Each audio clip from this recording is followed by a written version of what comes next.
Okay, I think we are live. So good morning, good evening, good afternoon, good night, wherever you are in this world. And welcome to season 2 of Inspired to Thrive even. Got my teeth in this morning. And I have the beautiful Pat Honiotes joining me, my first international guest. I'm really excited about that, live from Los Angeles. So welcome, Pat, and thank you for being here today. Thank you, thank you, thank you. I'm loving this. This is so fun. That's awesome. I'm sure we're going to have a lot of fun because today tonight for you, Pat, and today for me, we're going to be talking about money, sex, and self-worth. And Yes. I feel we're going to have a lot of fun with this topic. So as you know, I'm Fiona Jean, or FJ, the Purposeful Warrior. My passion really is to teach others, to share my experience, and to really encourage you all to work towards creating generational wealth for you, your family, and your legacy.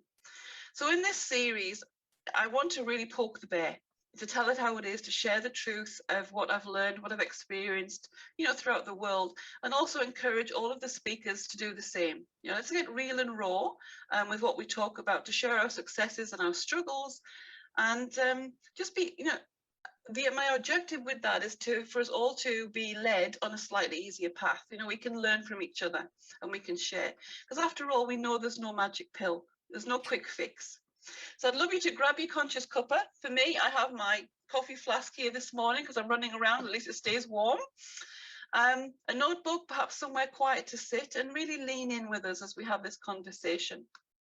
If you're online with us now, please say hi, let us know where you're from. Feel free to ask questions at any time, tag Pat or myself in the questions if you're watching the replay, #replay, and we will certainly answer them. And if we can't answer them, we'll find the expert that can. And remember, guys, as well, this is not FGTV. It's not a weekly sitcom. You can just sit back and watch and, not really be present. We want you to commit to being present and to lean in with us to do the work. So let me tell you a little bit of what I understand about Pat. Pat is a no-nonsense mentor, and I just love that. I love that. As I said, my first international guest, streaming live from Los Angeles. She's, I feel the brief interaction I've had with her, she's a remarkable woman.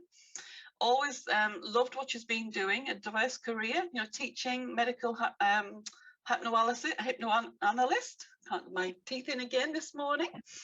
And she loves supporting her clients to be the nucleus of their life. And I just love that expression because it really aligns with me. It's not that we're center of attention, but it's the fact is that we have to be ourselves to get what we want in life. And really, so when she works with people to have this nucleus of their life, they have a deep sense of fulfillment and satisfaction, which supports them bringing their work to the world, their message, their inner calling, or however we want to say that. And Pat says that we all have some sort of measuring stick, whether it's conscious or unconscious, and that we use to value, ourselves as a person. I think this is what we're going to talk more about today in this session, because perhaps we feel like we're measuring up, when we're feeling good about ourselves.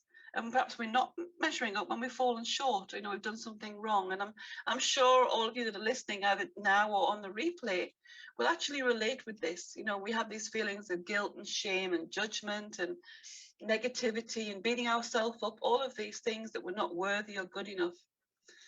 And yet Pat said something to me when we first met, that Pat maintains that you have worth and value just because you are. And that really struck a chord with me. And whilst you hear things, like you say, in different ways and different, terms, for me, I always lean into these conscious cuppas, leave my own beliefs and values and what I think at the door, and open to, absorbing new ways of hearing the language. So welcome, Pat. Thank you so much for joining me once again. And money, sex, and self-worth. Why did you choose to share such a topic with our viewers? I'm intrigued. Because it's an intriguing topic. It is for everyone. And people many times go, I have plenty of self-worth, I'm fine. But when I bring it in and combine it with money and sex, the ears go up and we're open to listening more about it. I mean, who doesn't want to talk about sex and money, right? Yes.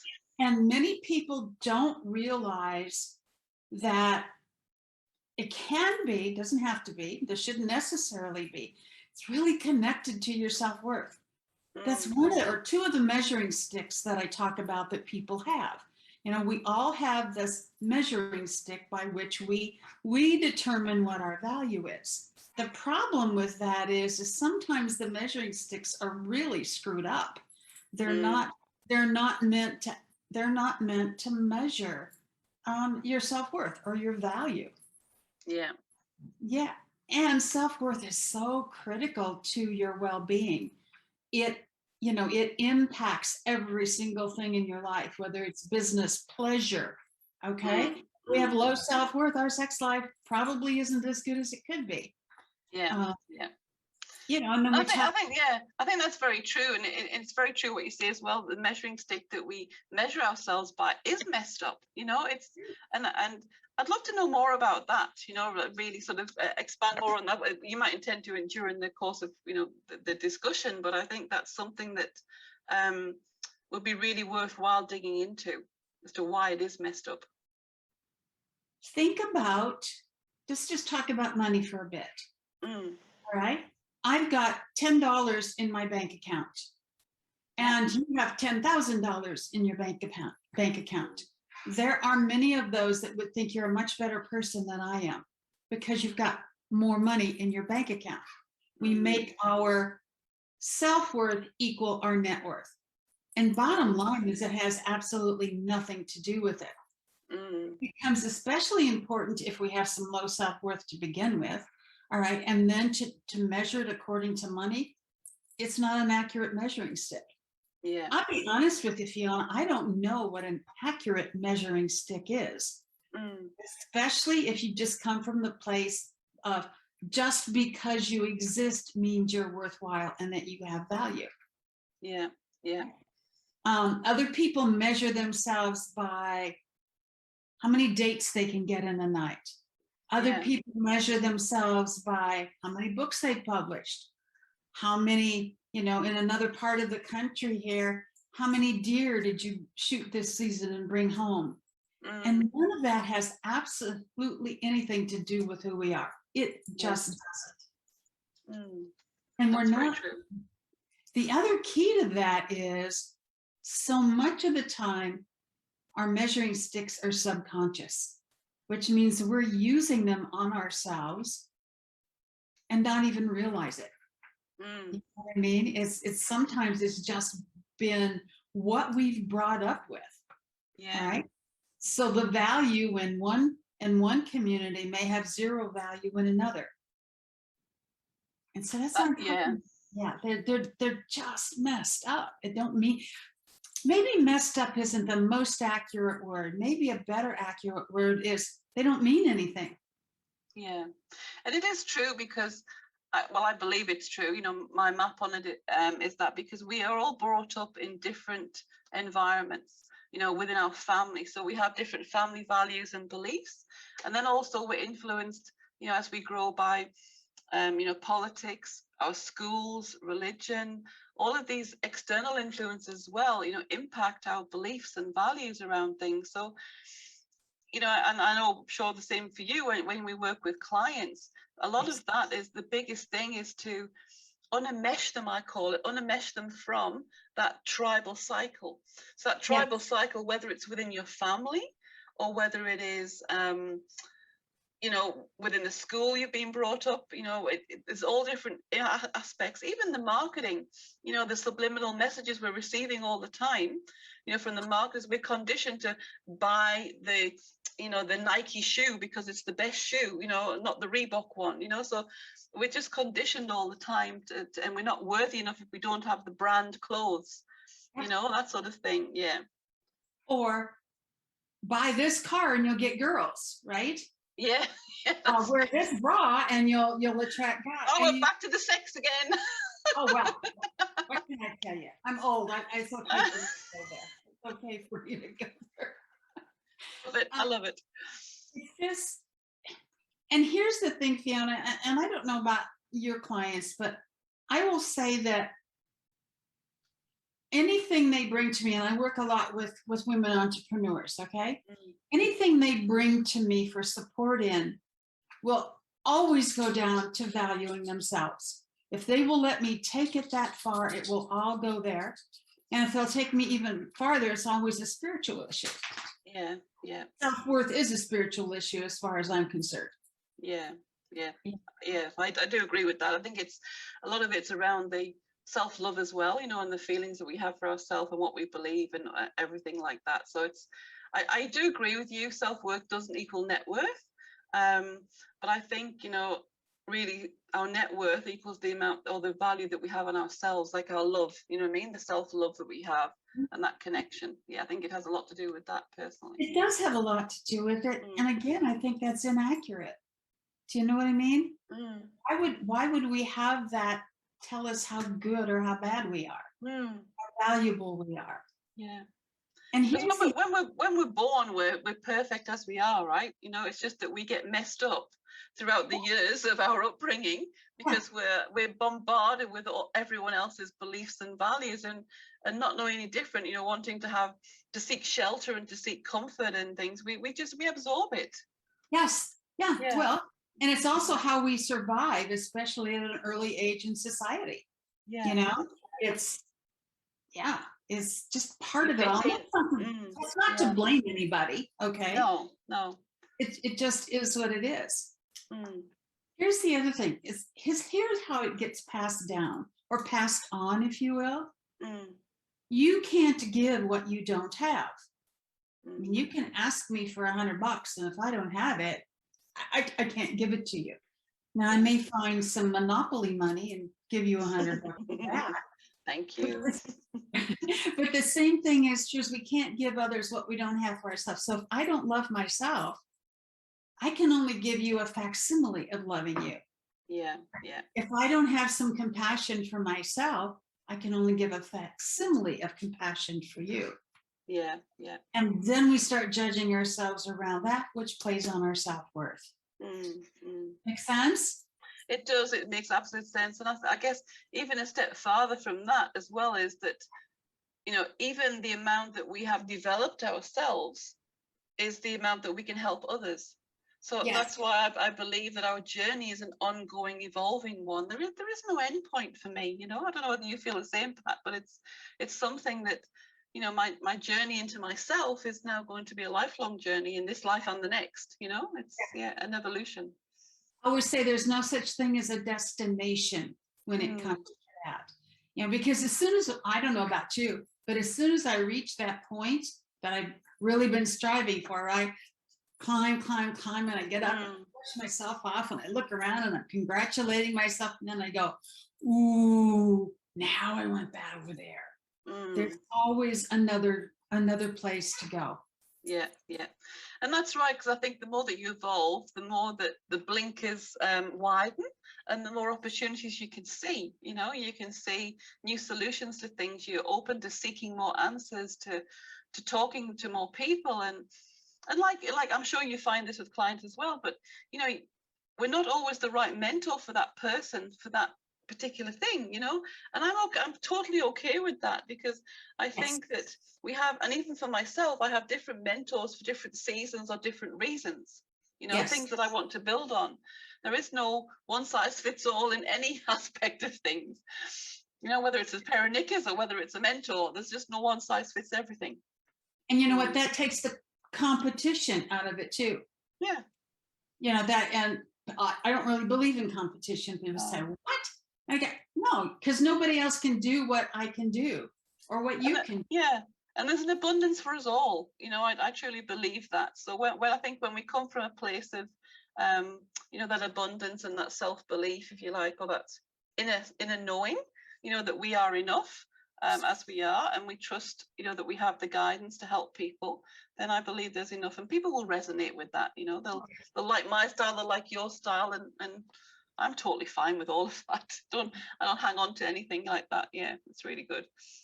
I agree with you. It's and see, that's where self-worth comes in again. If we're hanging on to something, because if we let it go, then we're not going to be as good a person or whatever all that stuff is all about. Yeah, good. I agree. It's amazing to me where some children go with this.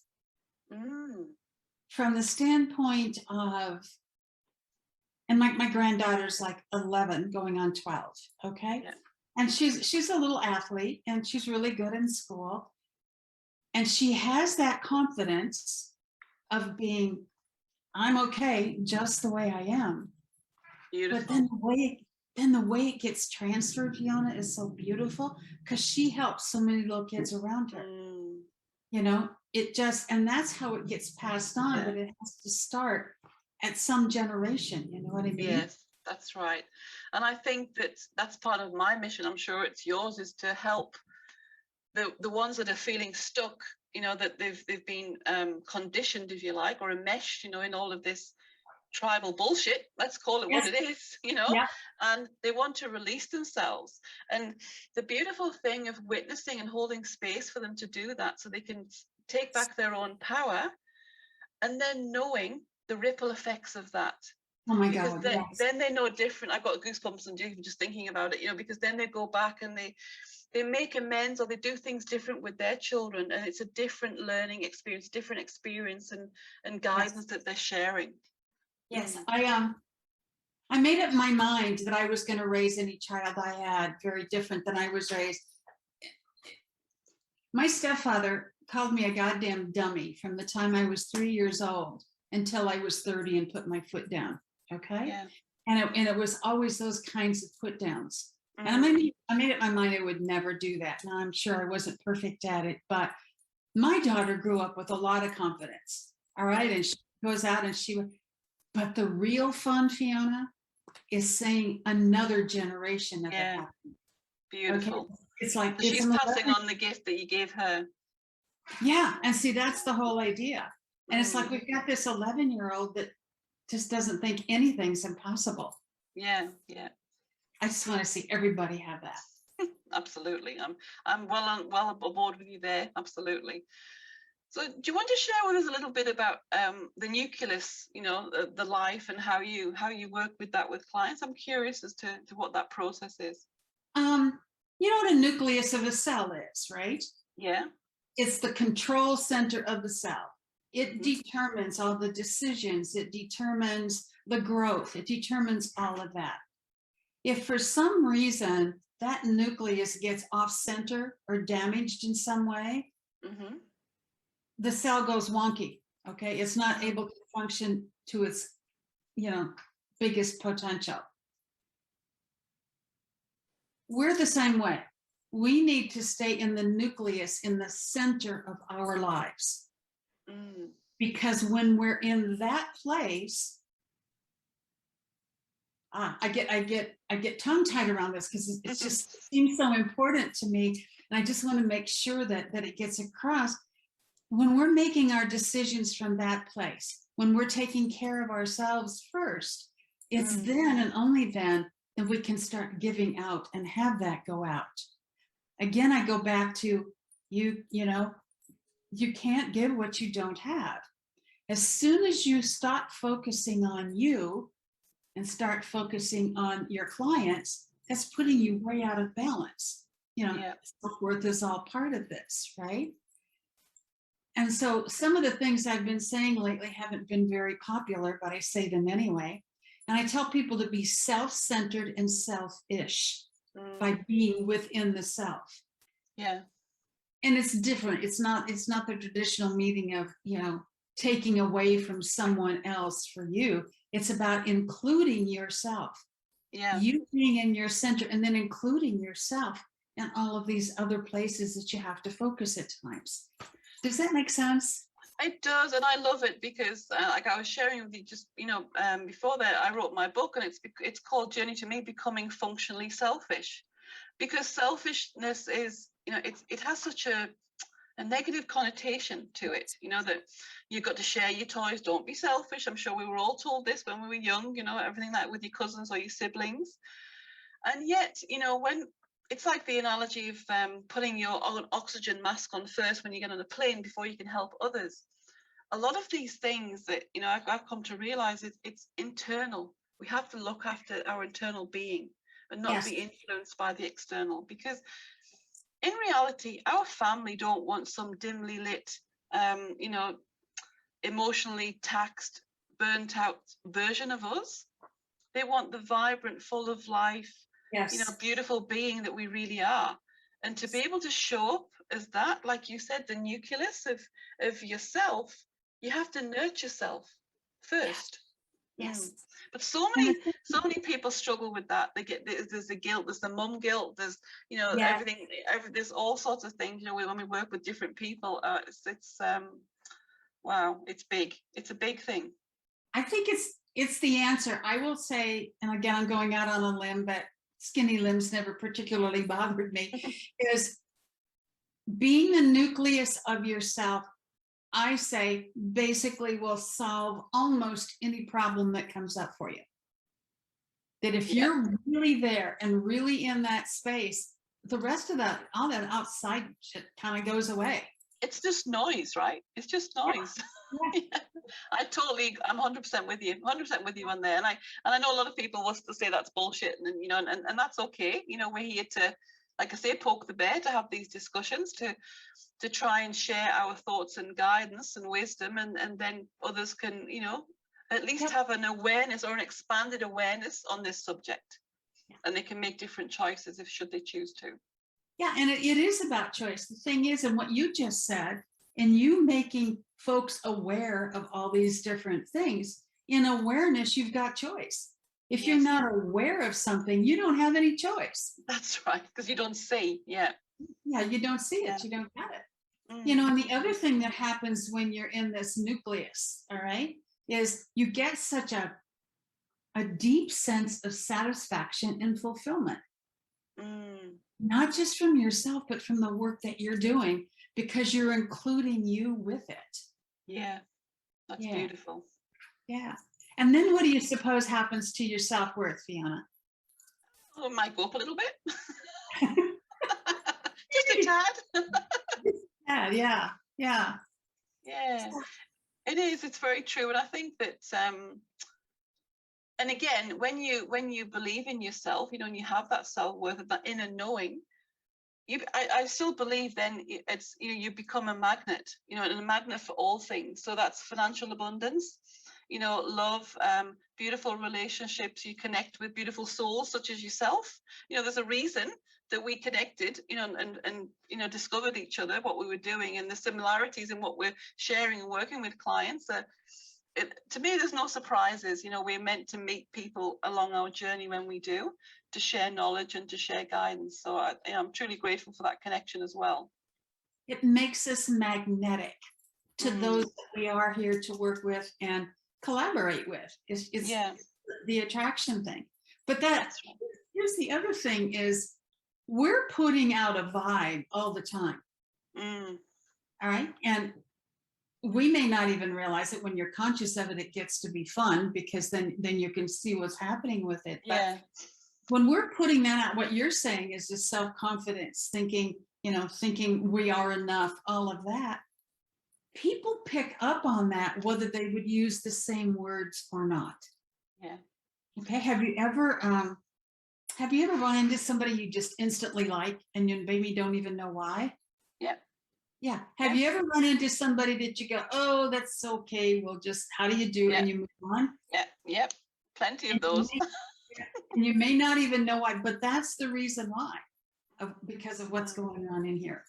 It is, and I use the hashtag quite a lot. Hashtag confidence is sexy, because I think it is. It brings in that sort of magnetism, and that sort of draw card for the right and the wrong people, because often other people that don't have it are curious, and that can be totally different conversations. I'm sure you've had a few of those. It can be those awkward moment conversations where and I think you said confidence is sexy. I did.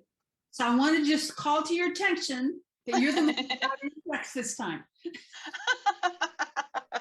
That's right. Why not? Just have to throw it in there. We had about 5 minutes without talking about it, so I had to throw something in. Oh yeah, we got to keep on topic here, don't you know? Yeah, that's right. Oh, it's I think that confidence, self-worth, self-love, all of these things. And even, you know, it comes down to, you know, you want to be a successful business owner. Perhaps you want to transition from a job that you're no longer loving, but you're stuck in a, you know, the mundane, if you like, of it, because this is again what society has conditioned you into. Yes. That Yes. what I call the earn, spend, borrow treadmill. You know, we conditioned to get a job, earn money. Then we're conditioned to spend the money. So then we spend the money. Then we're conditioned we have to go and borrow money because we've overspent the money that we earned. Then we have to earn again to spend to pay the borrowing. It's just a vicious cycle. It's so difficult for people, one, sometimes to acknowledge or to even see that, you know, what they're stuck in, and then to decide to, you know, make a change. Because it's funny, this is what I'm going to be talking about in my Awakening Wealth episode just after later on today. And it is really important because it's that switch, if you like, a switch in thinking, you know, from like an employee to an entrepreneur even. Yes. You know, so and again it does come down to self-worth, you know, and being good enough, and the thoughts that we're telling ourselves, which have often come from our enculturation and enmeshment with, you know, throughout our early years. You know, what I always tell my ladies is the one you have the conversation with the most is yourself. We're always talking. We're always talking with ourselves, and to make sure that we're breaking our habits of all this old conditioning. Yeah. You know, even something as simple as, you know, making a mistake in the checkbook, for example. You go, I'm so stupid. Whoa, wait a minute.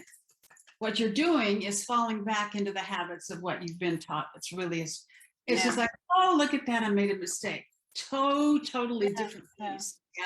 Yeah, and that's because I'm constantly, I'm the same as you. I'm constantly reframing. So something like that, you know, would happen. I say, oh, isn't that funny? I chose to write the wrong date on my check. Then why did I do that? You know, so it's making light. It's not like you say, telling yourself that negative or re-embedding, you know, that sort of negative command that, oh, I'm stupid, I'm a dummy, I've done it again. Yes. You know, because it's there's such power in language, the words that we tell ourselves, you know, and that's because the subconscious mind is literal. Yeah. Okay. It doesn't say, oh, she was just kidding. I will have patient or clients say that, I was just kidding. Yeah, but your mind doesn't know that. That's right. So it doesn't understand negatives, you know what I mean? So it's sort of, it will absorb the whole thing, right? So there is power in words. A lot of people don't understand that. So again, by us sharing this here, there's an awareness now around the language, the things that you say and you talk to yourself. And I think that, you know, wanting to be a successful business owner and entrepreneur, self-care is one of the biggest important things, you know, to do. And again, it comes back to self-love. You know, the nucleus, that being selfish, you know, all those sort of things. Yeah. And what I want to say is there's more to self-care than pedicures and manicures and massages. Yes. Although they're nice. Wonderful. And I do them and they're great. Okay. But when you're in this nucleus place, Fiona, you're always including yourself and taking care of yourself.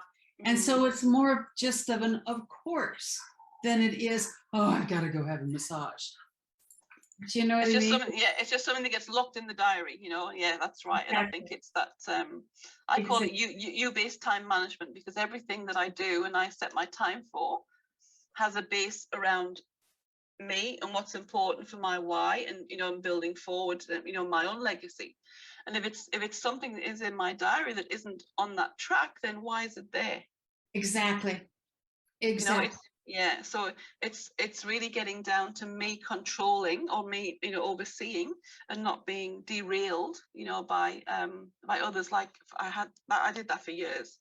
First thing I would do is wake up in the morning, look at my phone and check the emails from my boss, and that would just derail anything I had planned for the day. I just had to take care of what he wanted, or what my husband wanted, or different things like that, you know. So now it's a totally different story. Yeah, because now you're connected to you. That's and right. You're connected to your heart. You're connected to your inner knowing. Yeah. You're connected to your inner genius. Yeah, absolutely. Yeah. So if you're listening, guys, I'd love you to let us know in the comments, is there something, one big thing that right now that you're struggling with? Is what we're sharing making sense, adding value to you? If you'd like to ask any questions, please let us know, even if you're watching the replay. Just, let us know what your questions are, or anything that you're struggling with in terms of self-worth, sex or money. Any of those three things are our topic. Let us know and we'll get back to you with the answers. For sure. For sure. The other thing is, and we haven't really mentioned this before, but the flip side of poor self-worth. Okay, we can always, or it seems like we can, somebody that's got low self-worth because we see the symptoms, right?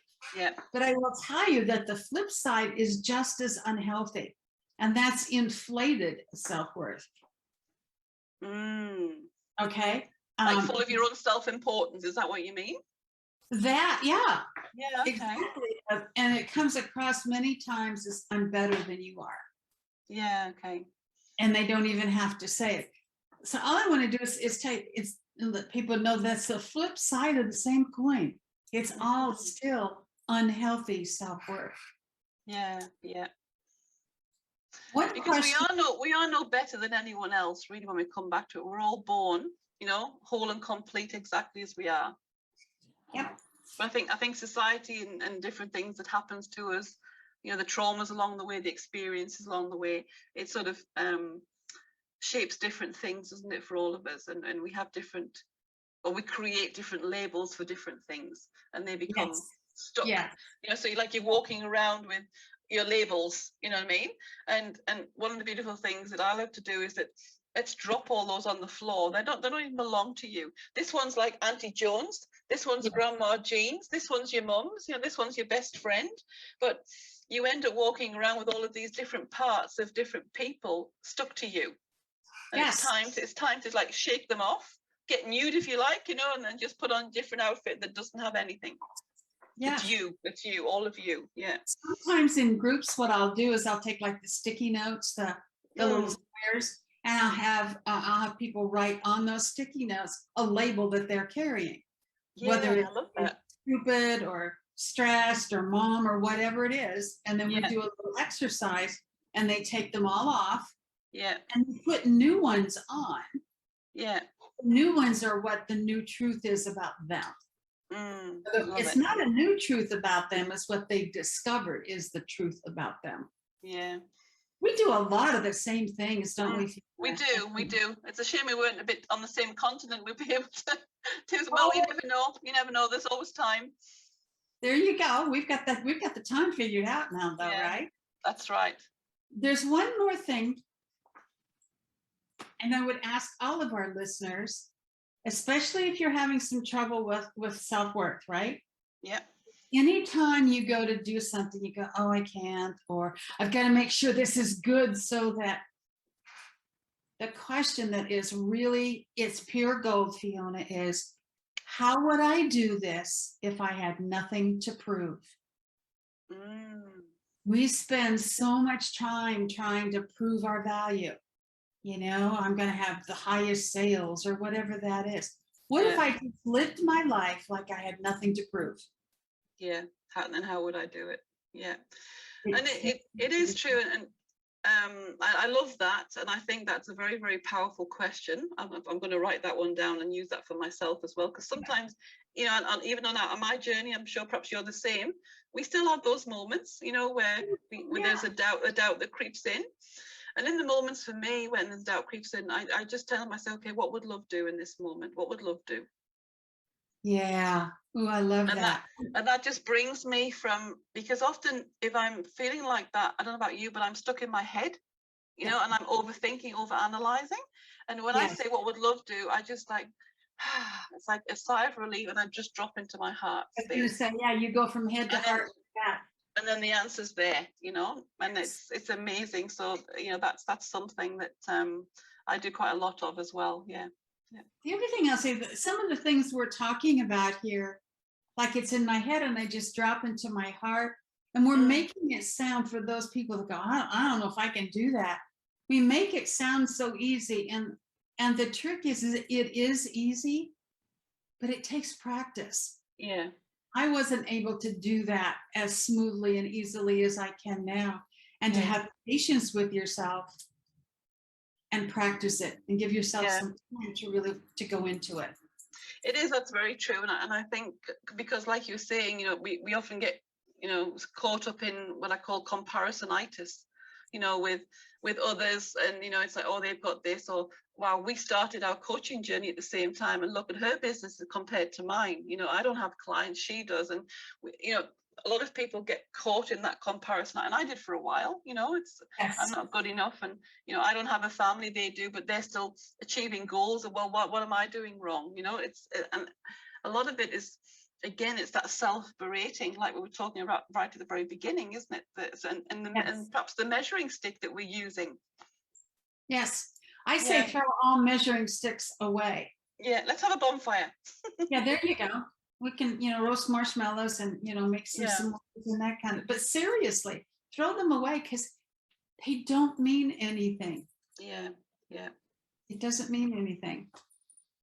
But we pick them up, don't we? And throughout our journey, you know, whatever experiences we go through or things happen, we end up picking up. I think this makes sense to me now, like a series of measuring sticks. Yes. You know, like we do the labels that we stick on. Yes. We have the label, and then we have the measuring stick that created the label. And really, we need to let go of both of them, throw them both in the fire pit. There you go. There you go.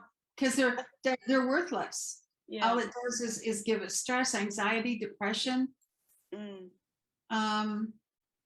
Yeah. So I'll have people ask, so then how do I know my value?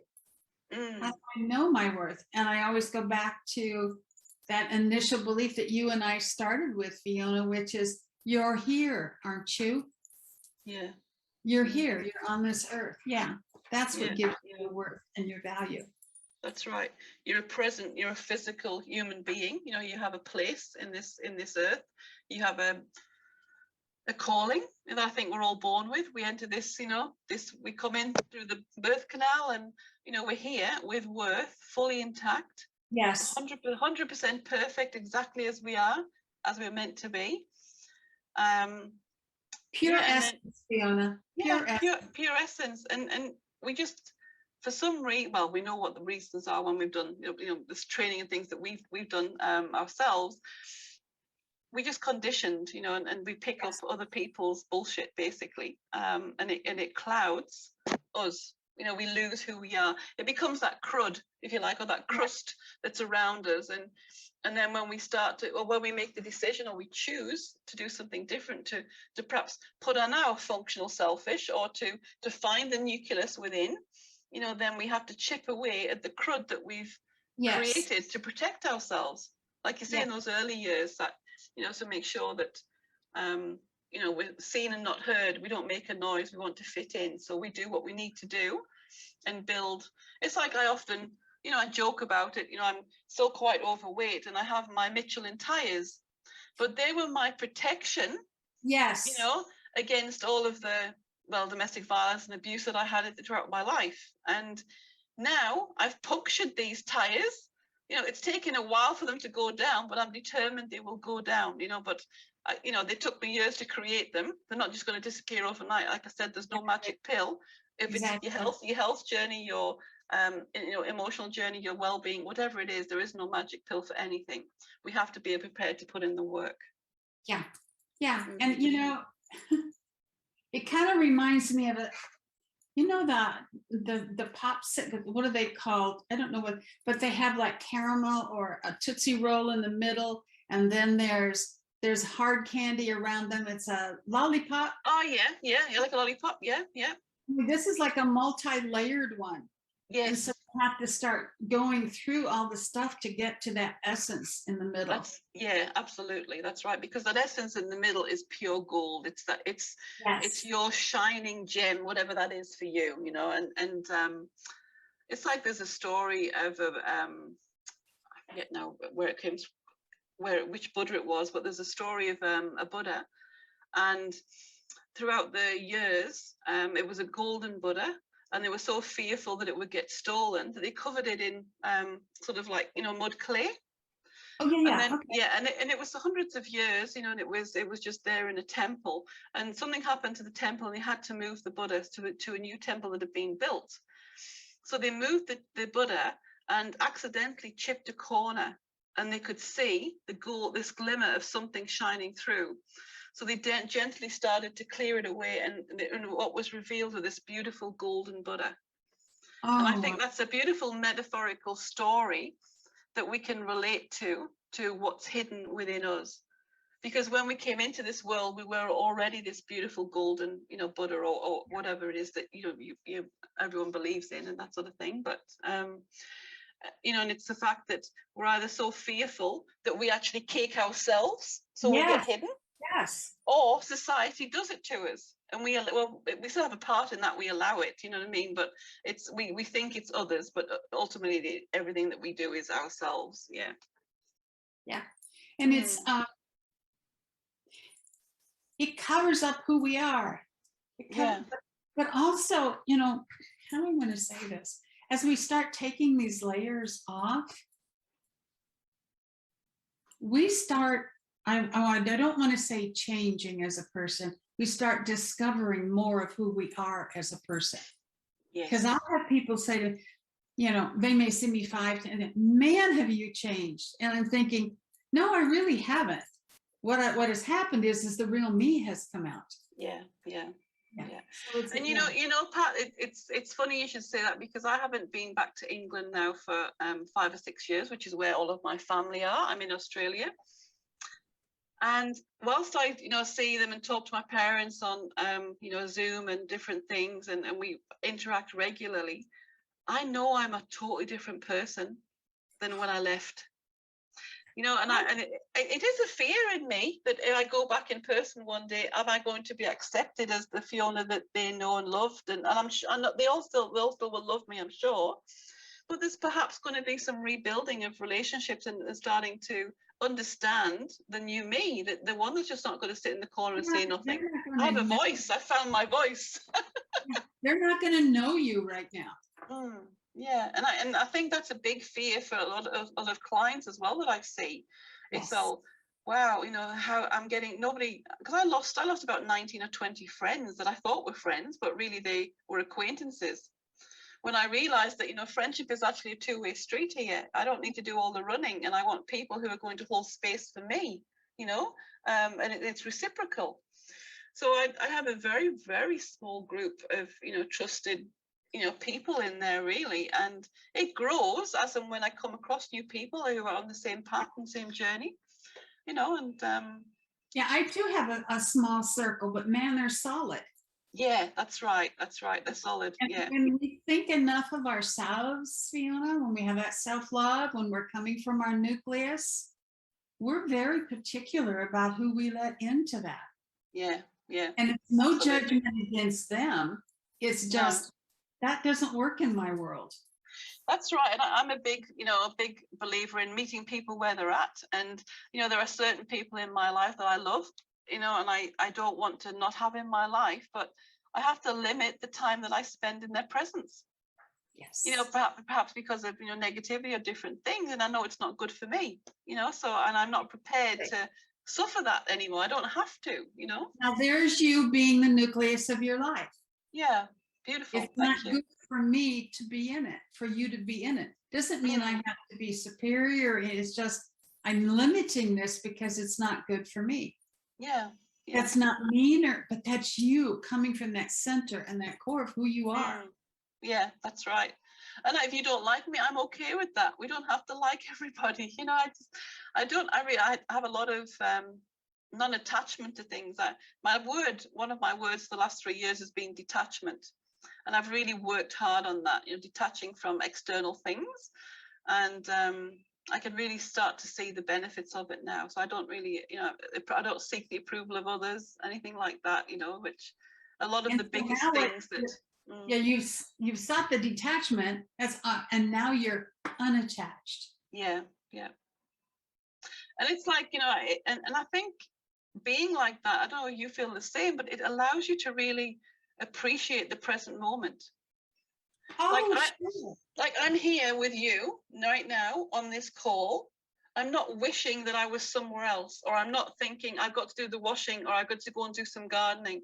I'm being fully present and committed to being here with you, because this is my choice. And, you know, I think when you're not worried about other things or the approval of others or everything, it's a beautiful gift to be able to have. And that's what, one of the things that I, you know, truly desire everybody gets to experience. Yes. Yes. It changes your life. Literally changes your life. Yeah, it does. And it is a journey, you know, like I keep hearing us talk about it, but I'm going to be 75 soon. So it's taken me 75 years to get here. If you're 22 listening to this, please give yourself some time. You've got a head start now because you have some awarenesses that we didn't have. Yes. But I hear us talking about it so easily, and we're excited about it. Yeah, I just want people to know they need to give themselves time to practice and to stay aware so that you can make the choices. Yes, that's beautiful. Well said. I love that. So I believe you have a little gift to give to our viewers as well. Yeah, I do. Something that, It's called the Nucleus scorecard, and we sent you the link so that you can share it with them. And what it does is it asks you a question, and then you give yourself a number between 0 and 10. Now, here's the one thing that I want to tell you about this scorecard. The whole idea behind it is only to give you an idea of where you stand in being the nucleus of your life. It's not about a 10 is better than a 2, and oh my God, I only got a total of 60 rather than 200. Leave that out of it. Leave that out of it, so that otherwise you're going to play heck with your self-worth again, right? Just use it to, you can say, oh, look at me. Yeah, I really need to probably work on my finances this next week or two. It's just to give you an awareness of, well, an awareness number one of where you may be able to do or want to do some more work, all right? But also an awareness of, hey, I did pretty darn good this week. Look at me. Wow, look what I've accomplished, right? Yeah. But it's a tool. I tell people when you first start using it, do it once a week. And you know, print it off. See the difference in the areas, and just see the difference in the areas. And then as you really find yourself being more aware of the statements, because the more you use it, right, that's going to happen, then go to once a month and just make sure that you're keeping yourself on your track. Okay, that's beautiful. Yeah, the guys will post the link up in the live feed here once we've finished. And that would be great. And then, you know, people can be able to get in touch with you if they want some help or ask some questions. You can either post them here, or I'm sure there'll be a link that comes with the scorecard for you to contact Pat directly as well. Right. So that's wonderful. So Pat, it's been wonderful talking to you. Is there any parting words that you'd like to leave the group with? Besides, have more sex. More sex. It keeps you looking young. I mean, you know, you just shared with us your next, you know, orbit around the sun and what level, what number that is, and you do not look anywhere near that, my dear. Thank you. Just, you know, it sounds so trite when I say it, or so cliche. Get in touch with it and be yourself. You know, fly your freak flag. Be who you are. Because not only is that going to bring you deep satisfaction and fulfillment, but man, it's going to attract all those people out there that are looking for someone that they can be that way with. I think that's how we got together, Fiona. Yeah, I think so. I love that fly your freak flag. I'm going to steal that one, Pat. It's wonderful. I love it because it's so true. Don't be afraid to be yourself. You know, just be who you are. Let it shine. Let that, you know, that glimmer of gold start to shine through from the crud that you've been carrying all this time, you know. Let it go. Yeah. So shine. Shine. That's wonderful.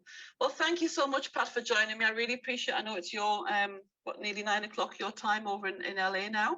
No, it's only about 7, so we're good. 7. Okay, that's good. You still got the rest of the evening then. That's wonderful. And thank you so much for joining us. If you're watching the replay again, we've hoped you enjoyed this. And if you've been watching us live, we trust that you found value in the words of wisdom that have been shared here today in this conscious cuppa. And next week, you have yours truly. I'm going to be coming on for episode 4 and talking about, if you're struggling with time, let's talk about you-based warrior time way, because that really is something that will help, I think, flow on from what we've talked about here tonight as well. And that, you know, it will help cement exactly, well, okay, you're saying I need to have more self-care, more self-love, more selfish time. How do I do that? So let's dig into that a bit more and give you some strategies on how you can actually learn to manage your time in a different way.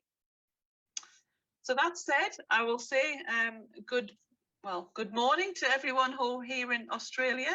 Good evening or good afternoon to wherever else you are in the world. And I look forward to seeing you all next time. And remember, stay inspired and thriving. Do whatever it takes for you to do that. Thank you so much, Pat. It's been a pleasure. And I look forward to connecting with you again soon. Absolutely. Thank you. Okay. Bye.